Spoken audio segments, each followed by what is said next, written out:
मला माहीत आहे बऱ्याच जणींच्या पापड, कुरड्या, खारोड्या वगैरे सगळं काही बनवून झालेलं असन आणि त्याचबरोबर त्यांनी डब्बेसुद्धा भरून ठेवलेले असतील. पण मी ना आता कामावर लागलेले आहे आणि आता मी मनावर घेतलेलं आहे आणि मनावर घेण्याचं कारण आहे माझ्याकडे आलेलं आहेत माझ्या सासूबाई. आता सासूबाई आलेल्या आहेत म्हटल्यावर काय निम्मं टेन्शन तर गायबच असतं. सगळं काही त्या करणार आहे, सगळं काही त्या सांगणार आहेत. आपल्याला एकच काम करायचं आहे, त्या जसं सांगतील त्यांच्या हाताखाली करणं आणि एक त्यांच्या हाताखाली सगळ्या गोष्टी देऊन त्यांचं एक हेल्परचं काम करणं. मग काय तसंच काही काम सुरू होतं. सकाळी सकाळी बटाटे वगैरे उकडून घेतले होते ना, आम्हाला बनवायच्या होत्या साबुदाणा आणि बटाट्याच्या पापड.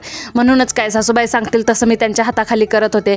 चटणी, मीठ, मिरची मसाला टाकून आम्ही सगळा मसाला तयार केला होता पापडाचा आणि तो घेऊन आलो होतो आम्ही आमच्या वरच्या गच्चीमध्ये. आता काय दोघी मिळून मस्तपैकी आम्ही पापड बनवणार आहोत. मग काय घेतली होती एक प्लास्टिकची पिशवी, छोटे छोटे गोल गोल उंडे बनवून ना घेतले होते पापड बनवायला. आणि असे पापड ना मी फर्स्ट टाईमच बनवत होती, त्यामुळे थोडे गोल थोडे वाकडे तिकडे येत होते, पण सासूबाईंचे मात्र एकदम परफेक्ट असे गोल बनून येत होते. 2 तासाच्या प्रयत्नानंतर आम्ही एवढे सारे पापड बनवून ठेवले होते. आता काय मस्त माझे पण डब्बे भरणार आहेत पापडांनी. मग काय पापड वागाळत टाकले, तोपर्यंत खाली आलो, जेवण वगैरे केलं. आणि आता सासूबाई आलेल्या आहेत म्हटल्यावर एक टेन्शन नसतं.